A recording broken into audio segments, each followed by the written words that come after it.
আজকের ভিডিওতে আমরা ইএফটিতে যে আমাদের বেতনের বিষয়টি বলা হয়েছে সেই ইএফটির কাজটা আমরা কিভাবে করব বা ইএফটির তথ্যগুলো আমরা কিভাবে আপডেট দিব সম্পূর্ণ প্রক্রিয়াটি আজকের এই ভিডিওতে দেখানোর চেষ্টা করব।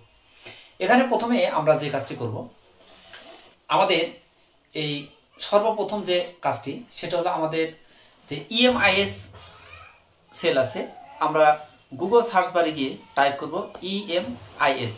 যেমন এখানে আমরা টাইপ করলাম ইএমআইএস। এখানে কিন্তু আমরা দেখতে পাচ্ছি এই যে এমপিও ইএফটি ইউজার ম্যানুয়াল, আপনি ম্যানুয়ালটাও দেখে নিতে পারেন, অথবা এই যে এমপিও ইএফটি অর্থাৎ আবেদন প্রক্রিয়া করার জন্য কিন্তু আমাদের এই এমপিও ইএফটি অর্থাৎ এই যে এমপিও ইএফটি যে অপশনটি আছে এই অপশনটিতে আমাদের ক্লিক করতে হবে।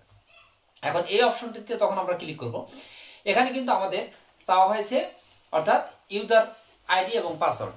এখন ইউজার আইডি পাসওয়ার্ডের ক্ষেত্রে আমরা এখানে আমাদের যে এমপিও অর্থাৎ যে আইডি সেই আইডিটা দিতে হবে এবং এখানে পাসওয়ার্ডটি দিতে হবে। অর্থাৎ এমপিও আবেদনের ক্ষেত্রে যে আইডি পাসওয়ার্ড ব্যবহার করা হয় ঠিক সেই এমপিও আইডি পাসওয়ার্ড দেওয়ার পরে এখানে লগ ইন অপশনে ক্লিক করলে আমাদের অর্থাৎ লগ ইন হবে। এরপরে আমাদের যে কাজটা অর্থাৎ ম্যানুয়াল, যে আমরা এখানে সম্পূর্ণ ম্যানুয়ালটা এখানে আমরা পুরো দেখার চেষ্টা করছি। যেমন এখানে একটু কমিয়ে নিই, যেমন দেখুন এখানে দেওয়া আছে মাধ্যমিক উচ্চশিক্ষা অধিদপ্তরাধীন শিক্ষা প্রতিষ্ঠানের স্কুল কলেজ এমপিও ভুক্ত শিক্ষা অর্থাৎ শিক্ষক কর্মচারীদের এমপিও এর অর্থ আইবাস প্লাস প্লাস এর মাধ্যমে ইএফটিতে প্রেরণের লক্ষ্যে তথ্য প্রদান এবং যাচাই সংক্রান্ত। এখানে অনলাইনে তথ্য এন্ট্রি সংক্রান্ত জাতীয় পরিচয়পত্র এনআইডি এন্ট্রির ক্ষেত্রে শুধু 10 বা 17 ডিজিটের এনআইডি বা 13 ডিজিটের তাদের ক্ষেত্রে অর্থাৎ 4 ডিজিট প্রথমে জন্মসাল অর্থাৎ সংযুক্ত করতে হবে। এরপরে শিক্ষক কর্মচারীর নাম, জন্ম তারিখ জাতীয় পরিচয়পত্র অনুসারে এন্ট্রি দিতে হবে। মোবাইল নাম্বার বা জাতীয় পরিচয়পত্র এনআইডির দ্বারা নিবন্ধিত বা রেজিস্ট্রেশন করা থাকতে হবে। বর্তমানে প্রতিষ্ঠানের এমপিওর অর্থ যে ব্যাংক বা শাখায় জমা হয় সেই ব্যাংক ও শাখার রাউটিং নাম্বার বা ব্যাংক হিসাব নম্বর দিতে হবে। ব্যাংক হিসাব নম্বর 13 থেকে 17 ডিজিটের হতে হবে। এরপরে এখানে রয়েছে ব্যাংক হিসাবের নাম এন্ট্রির ক্ষেত্রে শুধু ইংরেজি অক্ষর এ টু জেড এর মধ্যে লিখতে হবে। এই ধরনের কোনো অর্থাৎ সাংকেতিক চিহ্ন ব্যবহার করা যাবে না। হার্ড কপি সংক্রান্ত এখানে বলা আছে হার্ড কপি ডকুমেন্ট দাখিল সংক্রান্ত শিক্ষা প্রতিষ্ঠান প্রদানগণ নিম্নে উল্লেখিত হার্ড কপি ডকুমেন্ট উপজেলা বা থানা শিক্ষা কর্মকর্তা স্কুলের ক্ষেত্রে এবং আঞ্চলিক পরিচালক কলেজের ক্ষেত্রে এর কার্যালয়ে জমা দিবেন। এখানে প্রতিষ্ঠানের সর্বশেষ এমপিও কপি অনলাইন থেকে ডাউনলোডকৃত প্রতিষ্ঠানের রিপোর্ট বা কর্মরত সকল শিক্ষক কর্মচারীর স্বাক্ষর সহ অনলাইন থেকে ডাউনলোডকৃত প্রত্যেক শিক্ষক কর্মচারীর পৃথক পৃথক রিপোর্ট বা সংশ্লিষ্ট শিক্ষক কর্মচারীদের স্বাক্ষর সহ শিক্ষক কর্মচারীর জাতীয় পরিচয়পত্রের ফটোকপি প্রতিষ্ঠান প্রদান কর্তৃক সত্যায়িত। প্রত্যেক শিক্ষক কর্মচারীর ব্যাংক চেকের কভার পাতার ফটোকপি বা প্রতিষ্ঠান প্রদান কর্তৃক সত্যায়িত। এখানে বলা আছে স্কুলের শিক্ষক কর্মচারীদের হার্ড কপি ডকুমেন্ট সংশ্লিষ্ট থানা বা শিক্ষা কর্মকর্তার কার্যালয়ে জমা দিতে হবে। কলেজের ক্ষেত্রে কর্মচারীদের হার্ড কপি ডকুমেন্ট সংশ্লিষ্ট অঞ্চলের অর্থাৎ পরিচালকের কার্যালয়ে জমা দিতে হবে। এখানে স্কুল অ্যান্ড কলেজের ক্ষেত্রে স্কুলের অংশের এমপিও ভুক্ত শিক্ষক কর্মচারীর হার্ড কপি ডকুমেন্ট সংশ্লিষ্ট উপজেলা বা থানা শিক্ষা কর্মকর্তার কার্যালয়ে কলেজের অংশটি অর্থাৎ পরিচালকের কার্যালয়ে জমা দিতে হবে। এরপরে যেমন এখানে আছে প্রতিষ্ঠান প্রদানের প্রতি নির্দেশনা, যেমন প্রতিষ্ঠান প্রদান emis.gov.bd এই ওয়েবসাইটে প্রবেশ করে ইএমআইএস এর হোম পেজে যাবেন। যেমন আমি এখানে দেখালাম, কিন্তু এখানে যে এই যে আইকনটি দেখা যাচ্ছে আমরা এই আইকনটি কিন্তু প্রথম সিলেক্ট করে আমরা এখানে কাজ করেছি। এখানে ক্লিক করার সঙ্গে সঙ্গে আমাদের এই যে আইডি এবং পাসওয়ার্ড এটি দেওয়া হবে। আইডি এবং পাসওয়ার্ড এখানে দেওয়ার পরে আমাদের লগ ইন করতে হবে। লগ ইন করলে ঠিক আমাদের এখানে বলা আছে উপরের লগ ইন পেজে অর্থাৎ প্রতিষ্ঠানের এমপিও কাজের জন্য ব্যবহৃত আইডি অর্থাৎ এমপিও অর্থাৎ আন্ডারস্কোর ইন নাম্বার, ঠিক এটা দিলেই আমাদের এখানে দেখাবে।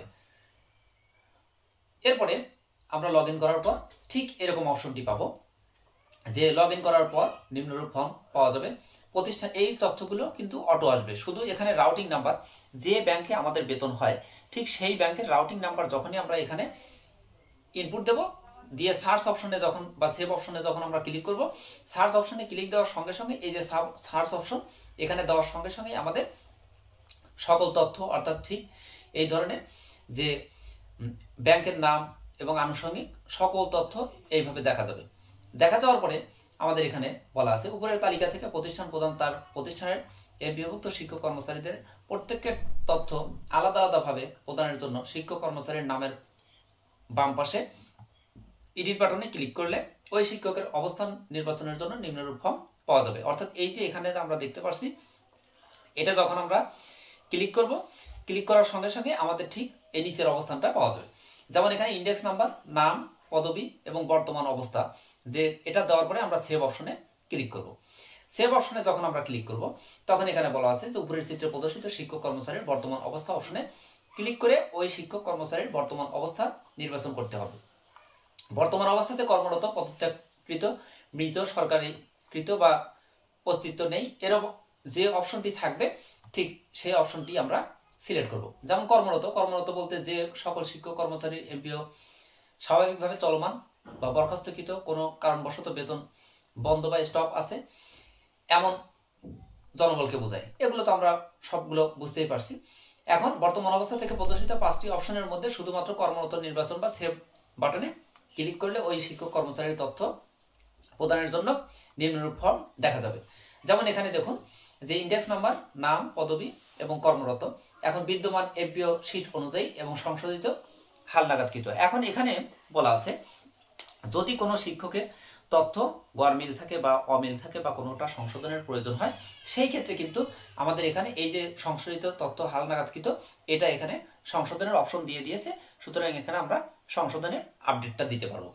যেমন নাম ইংরেজি বাংলা, পিতার নাম, মাতার নাম, জন্ম তারিখ, এনআইডি নাম্বার, মোবাইল নাম্বার, এরপরে ইমেল, লিঙ্গ, ধর্ম, পদবি, বিষয়, ব্যাংক হিসাব নম্বর, পে কোড, বর্তমান মূল বেতন এবং নিজ জেলা সম্পূর্ণ ডান পাশেও কিন্তু এগুলো দেওয়া আছে। অর্থাৎ এখান থেকে আমরা দেওয়ার পরে এই যে আপডেট অপশন আছে, আপডেট অপশনে ক্লিক করবো। যেমন এখানে বলছে কর্মরত ব্যতীত অন্য কোনো অবস্থা পদত্যাগকৃত, মৃত বা সরকারি বা অস্তিত্ব নেই নির্বাচন সেভ বাটনে ক্লিক করলে ওই শিক্ষক কর্মচারীর বিস্তারিত তথ্য প্রদান করার কোনো ফর্ম বা প্রদর্শিত হবে না। তার নামের পাশে সম্পূর্ণ কলামের চেক বক্স মানে টিক চিহ্ন প্রদর্শিত হবে। এভাবে অর্থাৎ যারা ওই তালিকার মধ্যে পড়বে তাদেরকে আমরা বাদ দিয়ে দেবো। এখন পরবর্তী কার্যক্রমের জন্য প্রেরণ করুন যে বাটনে ক্লিক করলে পরবর্তী কার্যক্রমের তথ্য প্রেরণ করা হবে। অর্থাৎ বলছে এখানে একজন শিক্ষক কর্মচারীর তথ্য প্রদান সম্পন্ন হলে তার নামের বাম পাশে প্রদর্শিত চিহ্ন ওপর ক্লিক করলে ওই শিক্ষক কর্মচারীর তথ্য প্রদত্ত সম্মিলিত একটি রিপোর্ট পাওয়া যাবে, যা প্রিন্ট করে সংশ্লিষ্ট শিক্ষক কর্মচারীর স্বাক্ষর নিয়ে নির্দেশনা মোতাবেক অন্যান্য কাগজপত্র সহ উপজেলা মাধ্যমিক শিক্ষা অফিসারের আর কলেজের ক্ষেত্রে হলে পরিচালকের আঞ্চলিক পরিচালকের অফিসে জমা দিতে হবে। এভাবে প্রতিষ্ঠানের সকল শিক্ষক কর্মচারীর তথ্য প্রদান করা হবে। সকল শিক্ষক কর্মচারীর তথ্য প্রদান শেষ হলে পরবর্তী কার্যক্রমের জন্য প্রেরণ করুন বাটনে ক্লিক করতে হবে। অর্থাৎ পরবর্তী কার্যক্রমের তথ্য প্রেরণ করতে হবে। সেখানে জলগণের তালিকার রিপোর্ট ডাউনলোড অপশন থেকে সকল শিক্ষক কর্মচারীর তথ্য সম্মিলিত একটি রিপোর্ট পাওয়া যাবে। রিপোর্টটি প্রিন্ট করে কর্মরত শিক্ষক কর্মচারীর স্বাক্ষর নিয়ে নির্দেশনা মোতাবেক অন্যান্য কাগজপত্র সহ জমা দিতে হবে। এরপরে বলা আছে প্রতিষ্ঠান প্রদান কর্তৃক প্রেরিত সকল তথ্য উপজেলা বা মাধ্যমিক শিক্ষা কর্মকর্তা এর ক্ষেত্রে যে আইবাস এ যাচাই হবে। বিভিন্ন পর্যায়ে যাচাই শেষে কোনো শিক্ষক কর্মচারীর তথ্য বা সকল তথ্য সঠিক প্রমাণিত হলে তার প্রতিষ্ঠান প্রদানের প্যানেলে প্রদর্শিত হবে। যাচাই এ কোনো শিক্ষক কর্মচারীর তথ্য সঠিক প্রমাণিত না হলে সংশ্লিষ্ট প্রতিষ্ঠানে অনলাইন ফেরত পাঠানো হবে। প্রতিষ্ঠান প্রদান এ ধরনের শিক্ষক কর্মচারীর তথ্য সঠিকভাবে এন্ট্রি দিয়ে উপরোক্ত নিয়ম পুনরায় প্রেরণ করবেন। প্রতিষ্ঠান প্রদান তার প্যানেলে সকল শিক্ষক কর্মচারীর তথ্যের অনুমোদনের অবস্থা সার্বক্ষণিক দেখতে পারবেন।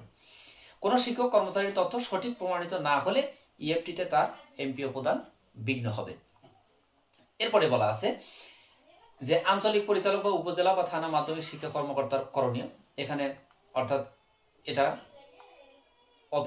কর্মকর্তাগণ চেক করবেন যেন সফলভাবে লগ ইন সম্পন্ন হলে তিনি তার অঞ্চল বা কলেজের ক্ষেত্রে বা স্কুলের ক্ষেত্রে যে এইভাবে দেখা যাবে চিত্রে প্রদর্শিত প্রতিষ্ঠানের তালিকা থেকে বিস্তারিত দেখুন অপশনে ক্লিক করলে প্রতিষ্ঠান থেকে প্রেরিত সকল শিক্ষক কর্মচারীর তথ্য অর্থাৎ দেখা যাবে। এরপরে ঠিক এভাবে উপরের তালিকায় শিক্ষক কর্মচারীর অবস্থা স্ট্যাটাস দেখা যাবে। তালিকায় প্রদর্শিত শিক্ষক কর্মচারীর নামের পাশে টিক চিহ্ন করলে ওই শিক্ষকের এমপিও ডাটাবেস রক্ষিত বর্তমান তথ্য বা প্রতিষ্ঠান কর্তৃক প্রেরিত তথ্যের পাশাপাশি দুটি কলাম নিম্নরূপ প্রদর্শিত হবে, অর্থাৎ বিদ্যমান এবং সংশোধিত। ঠিক এইভাবে অর্থাৎ তথ্যগুলো দেখা যাবে। এরপরে যদি তথ্য ঠিক থাকে টিকমার্ক, আর তথ্য সঠিক না থাকলে অর্থাৎ এটা কর্মকর্তাদের দায়িত্ব। যদি কোনো সমস্যা হয় সেই ক্ষেত্রে এখানে ফোন নাম্বারগুলো দেওয়া আছে এবং মোবাইল নাম্বার দেওয়া আছে অঞ্চলভেদে।